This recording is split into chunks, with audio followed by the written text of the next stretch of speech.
primarily focused on recruitment, process outsourcing, and MSP, managed service provider programs. So that's where I dove into the industry. And so I learned a lot from the buy side. I was helping organizations buy these services and structure outsourcing arrangements.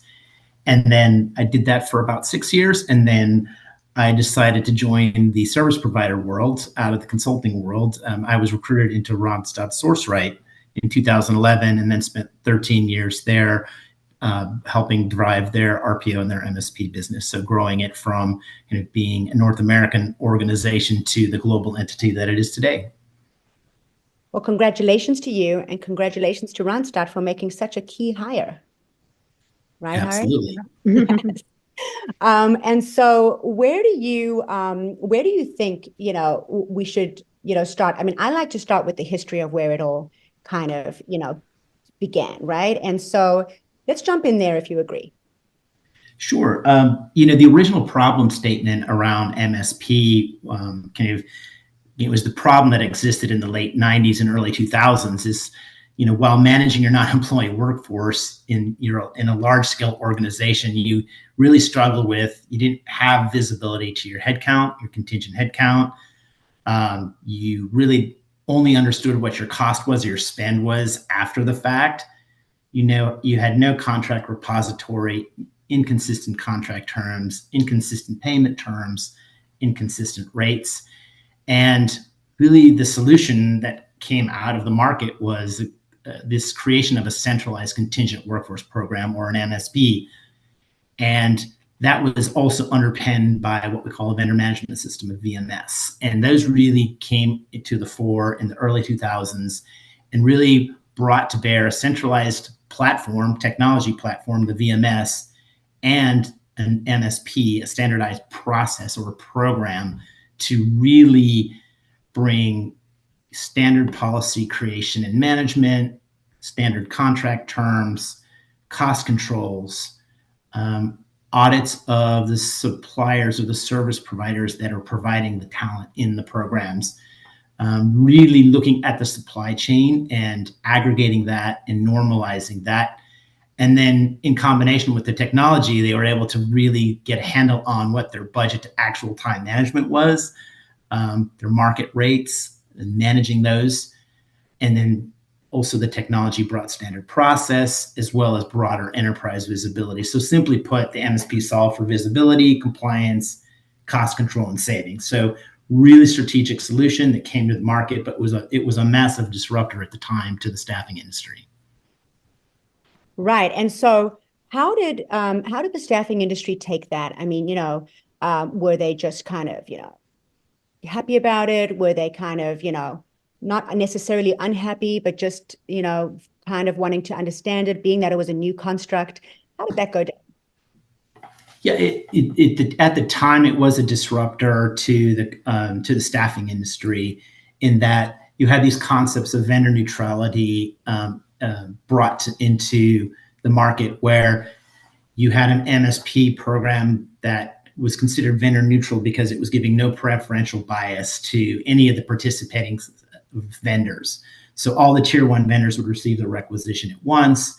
And the MSP would coordinate that requisition management and distribute those requirements to all of the approved vendors. So many of the staffing suppliers that were working with organizations, in many cases, they may have been taken out of the program. So when you create an MSP, you typically rationalize your supplier base, and you go through and you keep the best suppliers in the program, and you remove the ones that maybe are redundant or not as competitive. So it created this environment of competition with vendor neutrality.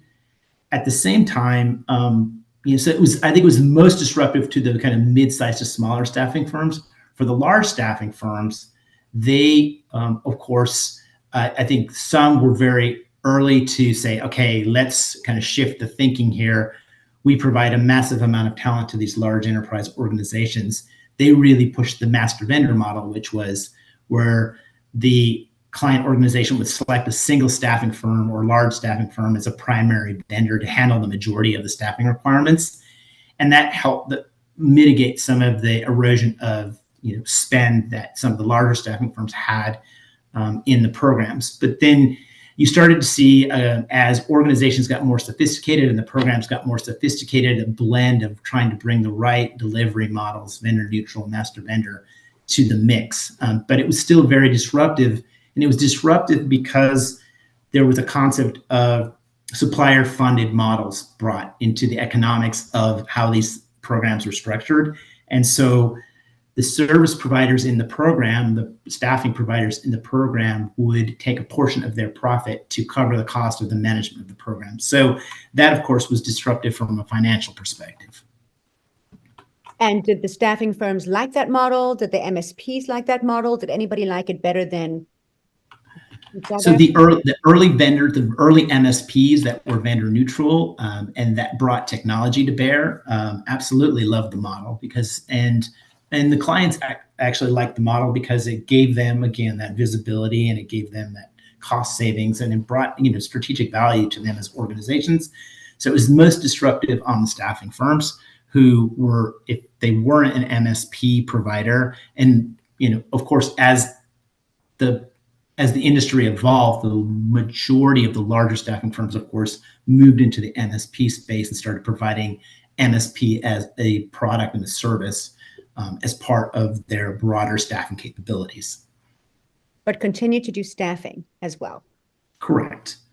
And so by and large, though, so the MSP programs within the staffing firms are always structured very separately from the staffing firm, so that there was a wall between the two. And it was so there was no sharing of rates. There was no sharing of intelligence. It was always very much on the up and up. And it was very, at least within our world, Randstad and the Randstad Sourceright, it was very controlled. Our Randstad Sourceright MSP employees, and our staffing employees were completely separate. There was no cross visibility to anything there, but they had to work together. So if a Randstad staffing operating company was supplying into a program that was run by Randstad Sourceright, they would have to adhere to any and all of the protocols that any other staffing firm would have to adhere to. And then from a vendor neutral standpoint, just to kind of go a little off the track here, what does that really mean, right? I mean, we know what it means, but practically is, as far as that whole framework's concerned. So for example, a rec comes into an MSP. The MSP can fill the rec. Does the rec go directly to the staffing division of that MSP first, prior to it getting served up into the MSP, right, and the extended supply base? Or does it go directly into the extended supply base, and then that staffing firm gets an at-bat just as much as the suppliers get an at-bat? Yeah, it just depends on how you structure your program. So and you can have any and every type of situation. So in a vendor neutral model, all of the staffing firms, tier one staffing firms, receive that open order at the same time, and typically, the quickest to fill the order gets the order. And then what you started seeing as MSPs evolved and the industry evolved, that doesn't always work for all labor types and labor categories. There is inherent value of having a large scale staffing firm that provides you with a master vendor relationship where you automatically send certain orders to theirs, high volume orders, and the benefit back to you as a client or a customer is typically the staffing firms will give you discounted rates on providing them that volume. So there's all these levers that you could start to pull and mix and match depending on the labor types and depending on what the goals of the program were. So, so everyone loved the concept of vendor neutrality and the competition, but focus on competition and savings may not necessarily result in the best candidate for the position. So if you have some critical staffing agencies that aren't able to participate in that vendor neutrality, you may be leaving some really high quality candidates on the table. So you started to see, as particular with higher level or niche talent, you started to see more direct relationships with staffing suppliers that fit the bill there versus it being completely vendor neutral. Right, but then you would think the clients would want a complete vendor neutrality model just so that they get, more eyes and more access, right, on that rec. Wouldn't you think? Right. Yeah, I think that vendor neutrality is really has waned as a prominent force. I mean, this is my personal opinion. I feel that with the advent of direct sourcing, statement of work, and really talent scarcity and the need for higher niche type of skill sets in the market today, and that's what's really driving demand for skills today, that vendor neutrality may not suit that. It may suit in certain instances. So I really feel like there's been a shift more toward it's about getting the highest quality of talent possible. And it's also about getting the right skills and being able to tap into the right service providers that can provide those skills. So for me, I feel like vendor neutrality has become less and less prevalent in just in the industry, and there'll be people who probably disagree with me, but that's from my vantage point what I see. Right. And, I do believe in, I wish there was more of a vendor central model in a way where I just think, look, if you're gonna be serve up a rec and you're hiring someone, right? Why not just cast a really wide net to catch that really great fish, right? Rather than this very narrow net that, obviously there's what to be said about focus, right? And in a certain area, et cetera, and a certain pool of fish, to your point, Hary, Right. right? But at the same time, why not just get all the pools? Because if you're dealing with the right technology or you have the right processes, it should be able to aggregate enough across all of that. And that's what our tech does to be able to hit those nuances, to your point. Yeah, absolutely. You're 100% right. I do think that if I look at the evolution of the vendor management systems, let's start with that. And then, of course, there's all these other technologies and like Mothership out there that also can help facilitate and give you a much wider view into critical skills and talent, and in a more seamless way bring it to you. And I think that the MSPs absolutely should lean into that. So if you look at Right. really the VMS providers, there's been some new entrants to the space, but even the ones that have been around for a long time, the modern VMS platforms have evolved and enhanced their capabilities.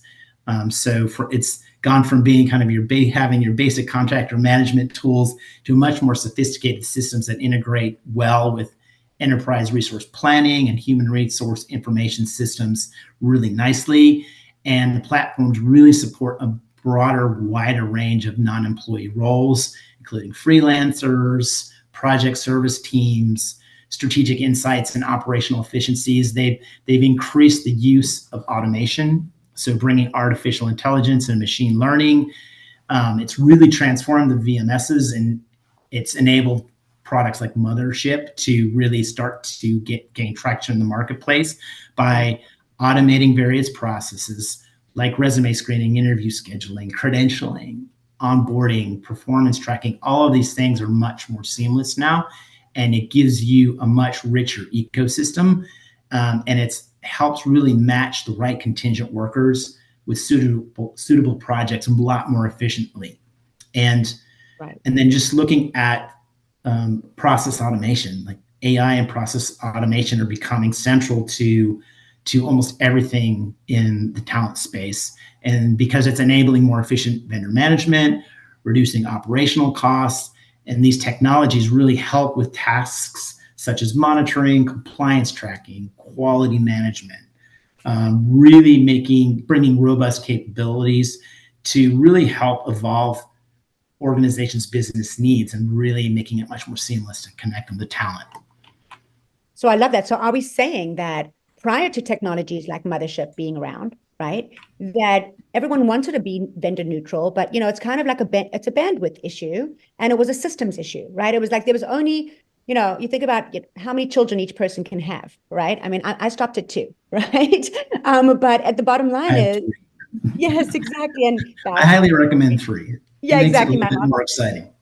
Yeah, exactly. My sister had 3, my mom had 6. So, everyone's got a different threshold for management. But the bottom line is that unless you have an efficient process and system, right? So I think a lot of people blame the MSP like for not being vendor neutral, perhaps. But I think perhaps what we've uncovered here too is that they weren't necessarily not being vendor neutral just to kind of cut everybody out.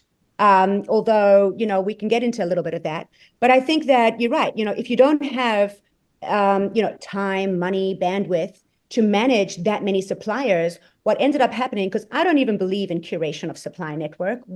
Our technology and system doesn't need curation. We bring everyone, and you get the widest net you can possibly get. The curation happens in the search and match. We don't Right. need the curation to happen prior to that. Okay, everyone's welcome. But the point is that you're right. Before having these, operational efficiency technologies, right? It wasn't really possible for them to manage that many suppliers, supply bases, talent pools, of course, with quality, right? Yeah. Quality Yeah. level. Yeah. Yeah. I know 100%. So, um, from my perspective, the current kind of state of MSP it's a bit of a mixed bag. I think to your point, I think as I said, I think the MSPs really need to lean in to evolve more rapidly because the talent landscape is evolving extremely rapidly. And so therefore these MSPs really need to evolve. I think many are evolving and becoming, bringing much more strategic models in technology. And MSP is a strategic solution, so it needs to continually reinvent itself and evolve and leverage what's out there to make it a much better candidate experience, a much better hiring manager experience, and make it a much more quick experience. And because many of these niche skills or these skills that are in high demand or are scarce are generally in revenue generating roles. So that's critical for organizations to be able to fill these roles really quickly. But I do think that there are some MSP programs out there that have gotten a bit stale. They are not evolving. They still lean into very transactionally focused activities. So you very traditional in managing the supplier base. You have to follow these rules, and if you don't follow these rules, you are out. And the other thing that I have seen, I've been to a couple conferences over the last year or so, and talking to staffing suppliers out there in these programs, they are being put under a tremendous amount of pressure to continually reduce their rates, constantly being squeezed. And they're getting squeezed to the point where they are being put into unprofitable situations. And that's not healthy for our industry. That's not good for MSP. You need to have healthy financial relationships and programs. So I get that cost cutting, given the current environment, is super important. However, it should not be at the expense of your program. Awesome Right. suppliers that can bring you the talent that you need to drive your business, to drive your revenue. And so these programs that tend to have too much focus on these transactional processes really are, I think, are going to go the way of the dodo bird, right? I don't see them surviving in an environment where we have all this scarcity and this need for rich, skilled people, especially with the just massive scaling of digital and transformation from being kind of a very human-centric transactional processed world to a digitally processed world. Right, 100%. And that's where we know that technology is such a great cost saving framework, right? It's just something that makes it all operationally efficient, obviously a lot more cost efficient than the labor cost of having so much manpower around to have to manage the people, manage the process, right? So now with the tech managing the people, the tech managing the process, everything connecting with the click of a button. So that already drives everyone's cost down so much that should be a huge incentive for MSPs to incorporate a direct sourcing tool, as a white labeled mothership, so to speak, right? This is where we call MSP becoming conduit, right? And we talk about our conduit as a service, right? Because now the suppliers get on that direct sourcing tech as well with their own community of talent, and that connects to the MSP. now they can also drive down their operational cost. Now they don't have to spend so much to do everything with such a huge human touch cost level, right? At such a human touch cost level, Right. they can drive down, so their margins, go up, their expenses go down. And of course, the same thing happens on the MSP side. So essentially, the technology is going to enable all of that to streamline and everyone to make a lot more Yeah. money, right? Absolutely. No, the technology is going to enable access to talent. It's going to, excuse me, it's going to help with talent shortages and it's going to help with workforce planning. And there's so much competition for knowledge workers, and there's it'll also enable some flexibility and productivity. So gaining access to remote workers and that's not going away. The genie came out of the bottle during the pandemic, and that's not going back. People want to work from home. They want to work under their own terms and conditions. Right, 100%. And we didn't talk about the client side, right? So the client also can have their own white labeled, mothership, right? That also connects to the MSP, that connects to the extended ecosphere of suppliers and talent and all the things. And so, of course, their budgets are going to go up too, because they also don't need the operational cost anymore of managing all of that internally without a tech system that, of course, drives all of that to be more efficient and drives better margins all around, right, Hari? Yeah, absolutely. Right. But yeah, so if anyone doesn't realize, we've really jumped to where we are now. So we didn't really like set the track from the beginning, but I wanted to go into Hari's history, the history of obviously MSPs, how they came about. And now we're really getting into where is MSP now. So we've talked about the why and the how, and now we're talking about some of the options and where they are now. So where do you think they are now as far as, look, we're acknowledging that there's a mixed state of, of things going on. Could you speak to that? And then, I mean, of course, I'm speaking about, mothership like it's the solution, but what do you think is the solution? What do you think that MSPs view as the solution currently? So the visibility, the compliance, and the cost savings is core, right? So that's not ever going to change. So any tech or program that retains that, but at the same time brings kind of future-proof capabilities to the program and technology that brings future-proof capabilities to the program. So just things like cataloging non-employees, the skills and the knowledge, and having that repository, having a much more flexible redeployment model. So once you bring talent in, that you're not losing them, that you're redeploying them and giving them lots of different opportunities, and that's also a benefit to the customer as well. Right. That's Also, right. yeah, Exactly. also it's so critical now with being able to have the ability to manage your brand and market your brand to non-employee populations. So you're attracting the best and brightest to your brand, and and then also weaving into that diversity, equity, inclusion for non-employees. That's also a key part. It's not just about it. That's what people want. That's what they gravitate to. That's where they're going to want to participate and be a part of. So being able to again manage that seamlessly and to create an ecosystem around these things is really important. And then also just being able to not only align your non-employee population, but also how does that fit with your your permanent employee population? So what are the levers you can pull there in terms of permanent employees versus non-employees, and when do you bring the right talent to bear depending on your needs? And having that catalog of employees and skill and knowledge, and having a seamless conduit to hold all that and bring that all together and nurture that in an ecosystem is super important. So I agree with you. mhm. Yeah, go ahead. Please No, finish. that I was I think you know I I was getting excited. So That's awesome. Me too. Thanks for getting excited with me, Hari. But it is exciting because you know what?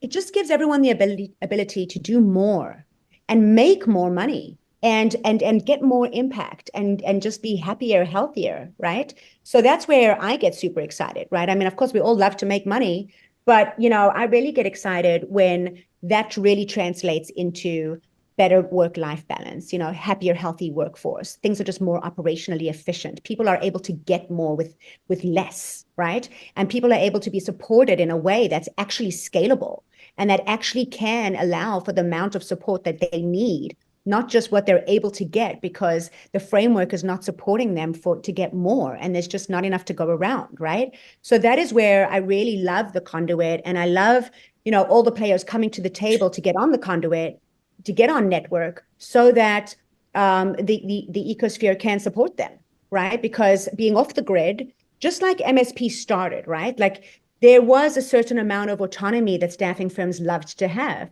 But of course, the MSP provided a certain amount of support that was also great for them to have. Now, of course, because that became unmanageable, it started to perhaps cause a little bit of, not as favorable results as maybe everybody would have liked at times, depending on the program, as you said, depending on the levers that everyone was pulling, right?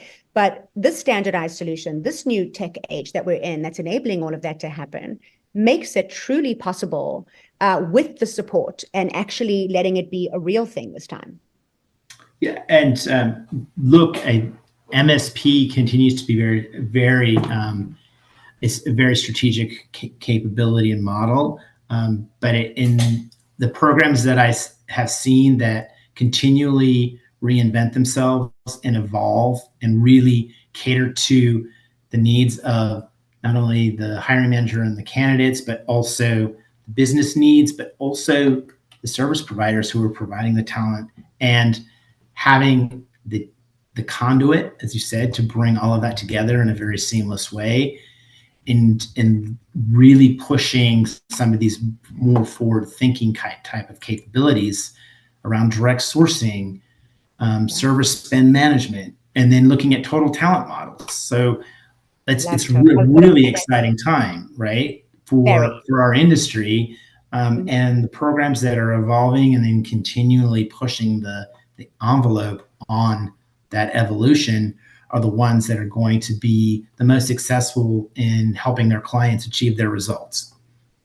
Right. And then, and I want to quickly talk about build versus buy on that, right? Because what I see happening a little bit, and I'm not sure, I'm not behind everyone's walls, so I don't really know, but it seems that a lot of people are starting to, build their own tech, build their own systems, right? Where you see some MSPs coming out, or perhaps, on the client side, you're seeing it too, where they're building their own direct sourcing systems.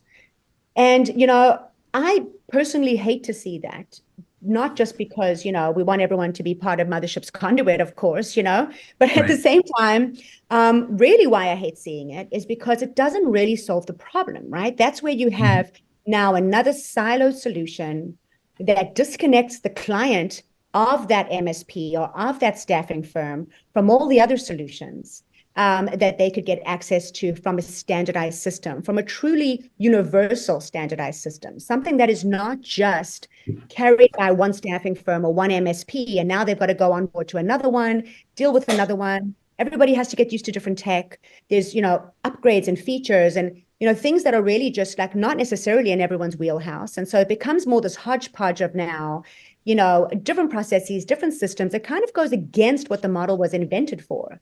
And so I always think, hey guys, let's not waste our time with this. Like, let's just, utilize technologies that are there, that are not necessarily siloed within your four walls, because that is where this whole thing is going to run best, if you agree. What do you think about that? Yeah, so I'm biased toward buy versus build, because I've seen that model tends to be more successful. I agree with you. I think that trying to build your own capabilities when you have all of these wonderful technology providers out there that are investing in evolving, continually thinking about how to make processes better, how to make our industry better, is, for me, you can't keep up with that, especially if you look at most IT organizations today. They're under a tremendous amount of pressure, and they have to prioritize what they're working on. And so I would argue that they won't be able to put the same level of investment and the same level of thinking into some of these talent solutions that are out there. So, and we have an amazing ecosystem out there of technologies. So I'm a big firm believer in buy versus build. However, just because you're buying doesn't always mean you're going to be successful. You definitely have to be thoughtful around caring for the processes around how you integrate that new technology and integrating that technology into the rest of the technology so that it all works together seamlessly. So you have a really nice talent workflow versus the systems all working independently in silos. And you have your, people who are responsible for managing it having to go into multiple places and not having that seamless approach. So I'm a big proponent for buy, that you need to do it in the right way and ensure that you're deploying it in the right way. Right. And then with that being said, what do you think, the future state is, right? I mean, because here it is. So, well, we're going to first, before we go there, I want to get into like VMS trends and enhancements and a little bit of just kind of like how that space is evolving. But of course, like a lot of tech stacks are evolving. Some of them are evolving, going deep into just contingent. Some are going more total talent. Some are opening up a little bit of extra features and functionality. Everyone's trying to kind of like find their place, I think, in the innovative landscape. And at the same time, I think some people are just better off doing what they're doing, just connecting to an innovative solution is what we like them to do with us, right? Because you don't have to stop doing what you're doing. You've been doing it really well. You don't have to necessarily innovate. You could just align with an innovative co-pilot, to your point and to our point, right? And then you could just keep doing what you're doing. You do it so well. And so what do you think is, what do you think around that? And then also we'll get into some future state, because that's kind of a segue. Yeah, no, I think if you can find a seamless middleware that takes your existing processes and, whether they're working well or not, and bringing it all together, that's when you start to create that foundation for, creating a skills ontology universally for your organization, create that visibility, start to evolve toward more of a total talent model where you can, like I talked about before, pull the levers of contingent and perm depending on what your needs are. So absolutely, being able to create that ecosystem will enable kind of the future of what talent can look like. Right. Plus, you could spend more time with your people. You could nurture your talent pools more so that it's not so transactional anymore, right? You get more of that relationship management time, right? With the talent, with the clients, right? And that's never going away. Like people are still, even though there's so much bias being removed and some of the relationship stuff is obviously can lead to bias. It's also nurturing communities, right? Like there's so much, as we talked about with, they say it takes a village, as we just said about raising a child, right? Yeah. And so there's just so much to just that if all everybody did was just manage their people really well, checking in with them, making sure they're good, making sure that they're being able to sign up for different programs and making sure to complete certain accreditations or making sure to complete, certain upskilling, cross-skilling, reskilling programs, making sure that they're good personally, right? Like that is, I think, the human work that is so important that has been kind of like left at the door because the transactional work has been more important because it pays the bills, to everybody, but it's actually just as important, if not less important than the human side. And now they can really focus there. Do you agree with that? Yeah, absolutely. And there needs to be more focus on the human element in particular. If you are competing for skills and you're competing for talent, you have to make it a seamless, engaging process for the new world of candidates that are out there. And having watched my children go through, my older two graduating from university and going through job application processes and seeing what an archaic process that was and how soul sucking that it was to them, and they were so frustrated because it was just they don't they want they're in the they're in the mobile world. They are used to being, things are easy. They can do things with one touch. They can swipe and they're done. And this cutting and pasting and then it going into a black hole and then not hearing back. And it just leaves a bad taste in the candidate's mouth. And so if you can't figure that part out and have a nurturing, engaging process for how you go out and hire, whether it's contingent or permanent talent, you're going to fall farther and farther behind in your ability to compete for that talent, because that's what the expectation is now, that you're going to be engaged, it's going to be seamless, it's going to be easy, and you're going to know where you sit at every moment of the process, where you stand, whether you're progressing or not. And if you're not progressing, high touch communication, whatever format that is, that says, hey, you're not progressing, but here's some other things you might be interested in. And oh, by the way, stay in our talent community because we want to have you as part of that. And we value you, and we will try anything and everything to put you in a role.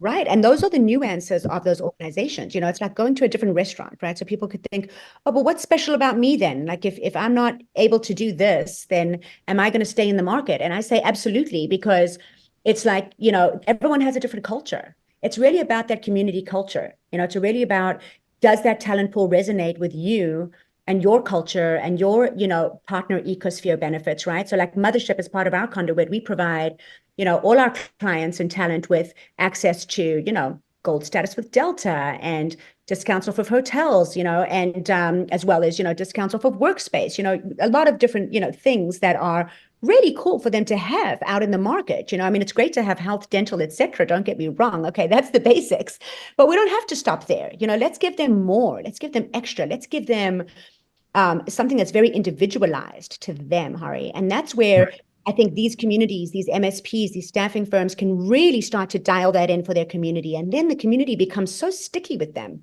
They're just like, it's like it's the best rock band they've ever seen. You know, they're fans, right? And they stay fans. And I think that's a great position to have, as opposed to this very dog eats dog competitive model, to your point, that's been, you know, utilized over the years, gotten us this far, but now ready for some transformation. Yeah, you want to be the Taylor Swift of staffing. You know, if you want to, you might want to be a Swiftie. You might want to, you know, maybe a mosh pit's more for somebody else. Sorry, that's okay. Not everyone's a Swiftie. No, You know? she's got game. She's selling out stadiums every night, and Yes. delivering. Yes, she totally is. She totally is. So I think it's, you know, it's a great point, right? That, you know, everyone's got their you know, their favorite rock band or their favorite, you know, artist, right?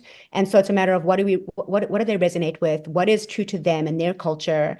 And of course, those are the communities of people that like to stay together. But of course, they have options elsewhere, but that at least gives them a home, a place where they feel that they really belong. And it doesn't have to be held by anything else outside of that, really. I mean, I think that's just really oftentimes what we've seen is mostly that's what people care about more than they care about the transaction. But of course, they go hand in hand. Right. Right. Mhm. Thanks. So, very interesting stuff, by the way. I know that we've got a few extra things to cover, like, so the future, right? So where do you think, I mean, we've talked about where we think it's going. Of course, we believe in the conduit. We believe that it's going towards innovative technology, standardized, enabled, streamlined. And so what are the challenges, right? Do you think that, of course, there were challenges when MSP came to the table at first, right? And staffing firms were like, hey, I'm used to this direct relationship with the client. What are you doing to me here, right? And at the same time, I like you and I like the support that you're giving me. So maybe I do want to be on board. So where do you think it is right now? Where are people's minds and hearts at? And where do you think it's ultimately going to go? I think we're right now, where people's minds are on just generative AI and automation and the impact that's going to have in the talent world, and really wrapping their arms around that. And there's so many different, things happening. It's the pace is just incredible, and keeping up with that pace. So, it's just incredible to me to see what's happened just since, kind of the advent of ChatGPT and Claude and some of these other, players that are in the space, and then everyone else is clamoring to get into the space. Google's getting into the space, Apple's getting into it, Nvidia's getting into it. And the amount of investment and money into it is going to fuel that change. And so I think on top of mind for people in the talent world is how do we leverage that? How do we harness that to make us better, to make it to do all the things we just talked about, make it a better candidate and hiring manager experience, to accelerate the process, give us access to talent more quickly and seamlessly. So I think that's, but it's right now it's such a there's so much happening. To wrap your arms around it is really daunting. I liken this to a bit of the .com era. Ashley, you probably won't remember this because you're too I young. remember. But Yeah, exactly. you had, I was just born everyone, yeah. all we talked about was, all the .coms, the advent of all these new .coms, all these new startups, and there was so much investment and money. And then that there was a frenzy. In office, out office, while they're moving and shaking in the world, so there's a lot here. I mean, there's Internet of Things. There's, of course, the AI side of the house. There's the digital workspace side of the house. And so, we know that this industry has become such a spotlight industry, not just because people are at a breaking point, I think, and because the supply issue, the mental health issue, the security issues, personal security, and of course, even beyond that, right? There's just there's just been so much abuse all around, right, of people to a certain extent, and abuse of systems, etc. And then there's also just been, not enough taken care of. But again, it hasn't come from a place of necessarily wanting to be that as much as it's come from a place of survival, I think, just having what you got to work with, and that's what you've got. So that's where AI's come to the table, this great additional co-pilot. And so the co-pilot of what we do extends to not just AI, the AGI tools, the general AI tools, but what we call, advanced AI. And that is where our industry is getting very interesting, to your point, to the Googles and the NVIDIAs of the world. Not that we weren't interesting previously, because Google did take a crack at this in the past. This isn't their first time trying to do something like this. But at the same time, it is a .com boom, but it's happening from the people vantage point, and the people are the knowledge holders, where that knowledge is going to get transferred to the machines. As we always say, our conduit, our tech does it ethically. So I think that's massive. But that's where also MSP and staffing firm are going to benefit so much more than building their own tech or doing anything else, to really just harvest their own AI, to harvest their own intelligence from this incredible community, and with this incredible community that they have, and how they monetize that together, and how they enjoy the upside of that together. It's where their strong suit is. And of course, we consult on all of this as needed. But at the same time, that's where I think the AI side of the house is also just driving all of it, if you agree, Hary. I mean, not driving, but really just kind of rescuing it. Yeah, sorry. No, I agree with you that there, kind of going back to the ethics of it all, the learning happens through, data consumption, right? And so, that's going to be something that we have to figure out. I do think that the staffing firms are well positioned in our industry they have so many data sets and so much insights into, not only the candidates, but the geographies and the local market conditions and all of those things that are so critical to making decisions about where you procure your talent, and leveraging kind of these tool sets to monetize that is going to be, is absolutely going to be the future, and it's going to be critical. So yeah, I think all of the things that you said are going to, have to be figured out. And I think it's going to be figured out very, very quickly. If you don't figure it out quickly, you're going to be a step behind. Right, 100%. And I think that's where everyone's kind of just trying to pivot, and that's where you see the VMSs pivoting, and everyone's kind of pivoting in these different directions. And that's where I guess, we're kind of just saying, look, you don't need to pivot so much as you just really need to drill down and really just, adopt technology that is going to enable you to drill down, right?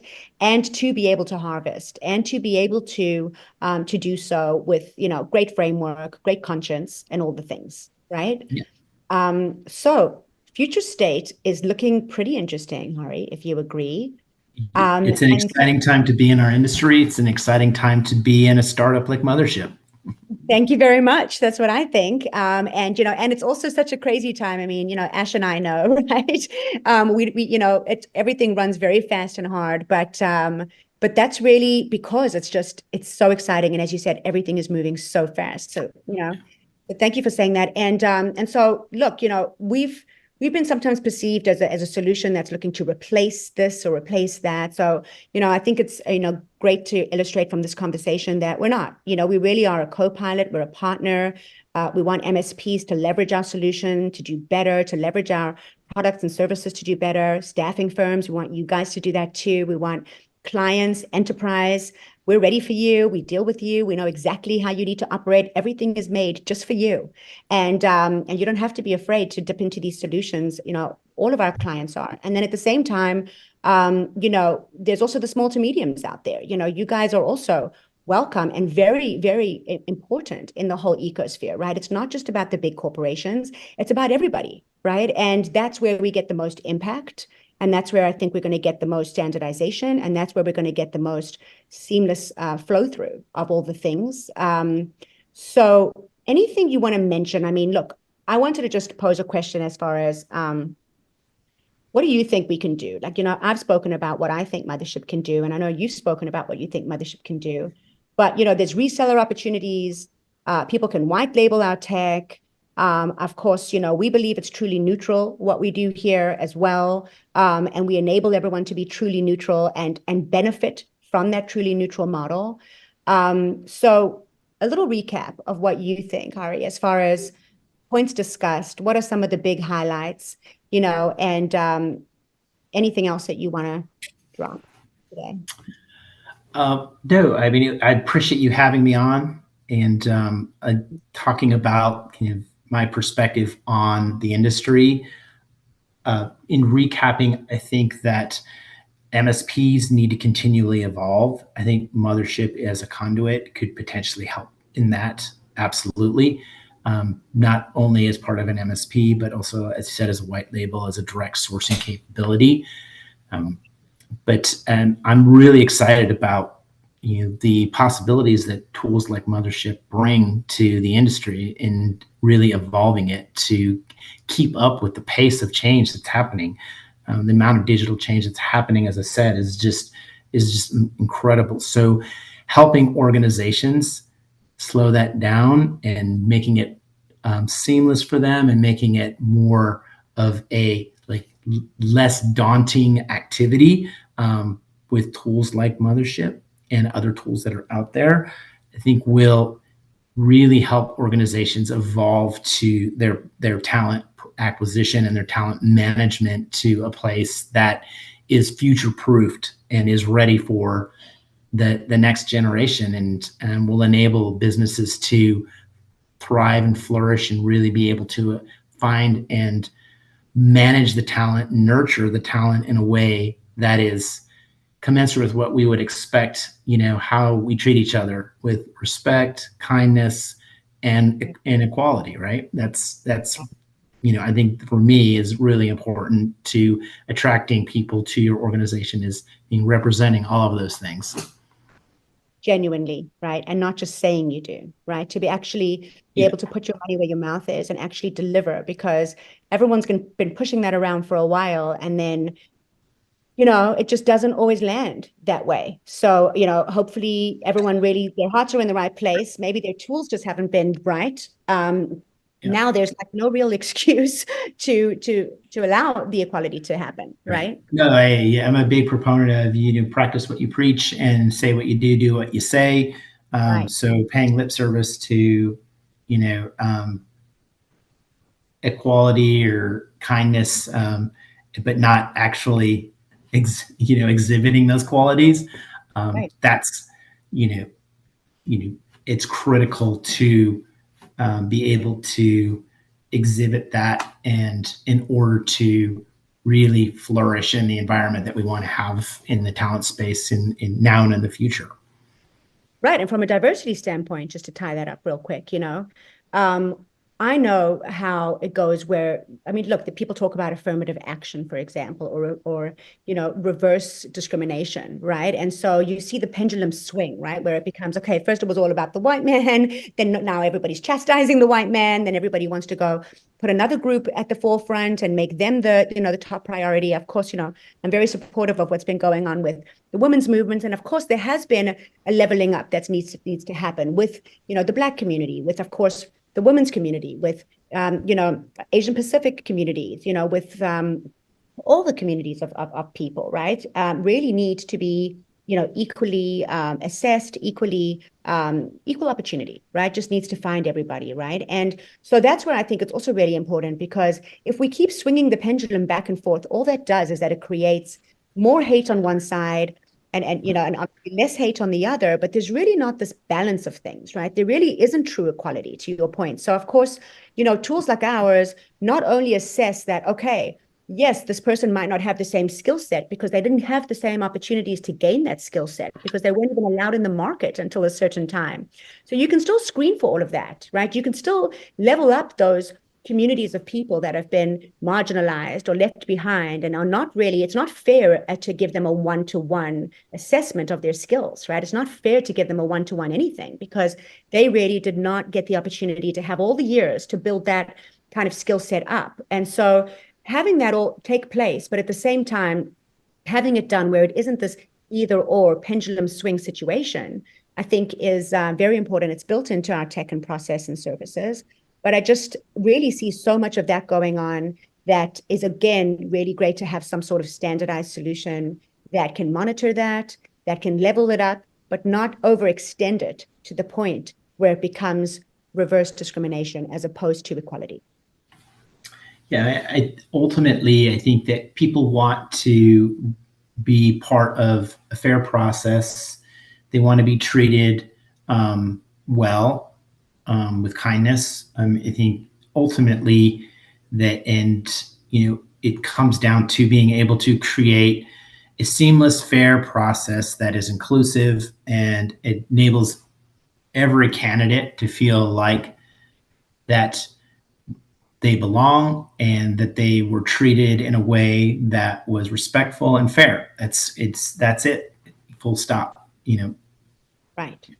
So, Hary, in closing, is there anything that you want to share? I know that you're working on some really interesting, new initiatives, and of course, being on board here with us at Mothership, and then of course other initiatives that you have a part of your roster as well. So, what do you want to just have the audience know about you and your skill set? Because you have so many, not just your skill set, but your interests and where they lie as far as this huge landscape, the industry, where everything's going. And where you really find that your time is best spent. Yeah, one of the things that I've been doing the last few months is really leaning into all aspects of our industry. So I've been talking to large players, small players, tech players. I had the opportunity to meet you, become a part of your board of advisors. That's been really interesting. I'm learning a lot about the startup world and how you operate. So all of these things are really informing kind of my some of the biases that I had, because I spent 13 years in a large enterprise staffing and recruitment process outsourcing MSP organization, right? And you look at everything through the lens of as an executive in that business, driving that business and driving outcomes for that business. And so you get very, you kind of get very narrowly focused on that. And look, I'm super proud of, the outcomes there. But the last few months has really kind of opened up a broader world for me. And so really focusing my time to be more thoughtful about where our industry is heading, the types of evolutions that need to happen. We talked about it for MSP, but also, from a total talent perspective, perm perspective, how do organizations achieve outcomes in talent, and how do they ensure that they create an environment where people can thrive? And so spending a lot of my time really thinking about that and talking to organizations that are really going in that direction versus being so cost focused or transactionally focused. Right. And so do you see a lot of them just really just knowing that they're either going to innovate or get left behind, or that they have to do something to, to level up, or that they're just already leveling up, or maybe they're already a leveled up solution? But you're probably seeing a lot in the market of people wanting to make sure that they don't get disrupted. Right, Hary? I think if you're there's a lot of people that don't want to be disrupted, but I think you need to be disrupted, right? That you need to be leaning into Disruptive, embracing not disrupted. disruption. Yeah. And, Yeah. if you really want to be a leading edge organization, so whether you're a service provider, a staffing supplier, a technology solution or digital solution, or a client, you should be embracing disruption and figuring out how to make it all work. Because the world is not going to stop. It keeps moving faster and faster and faster. Right. So don't run away, run towards. And, because Dive right in. yeah, exactly. Dive right in. And enlist us if if you need a co-pilot. And thank you, Hary, for being here today. Anything else that you want to say in closing? Just thank you to you and Ashley for giving me the opportunity to have this conversation with you, and I enjoyed it. Hopefully, it was beneficial, and hopefully, Really loved it. I loved it, yeah. and I just Okay, so good. beneficial. Thank you for coming, Hary. Equally, thank you. And I learn so much from you on a regular basis as well. So thank you so much for all your incredible insights and for being such an incredible beacon in this industry. As I said at the beginning, you're an asset to any organization, to any initiative. And we're very happy and very lucky to have you here. So thank you so much. You're welcome.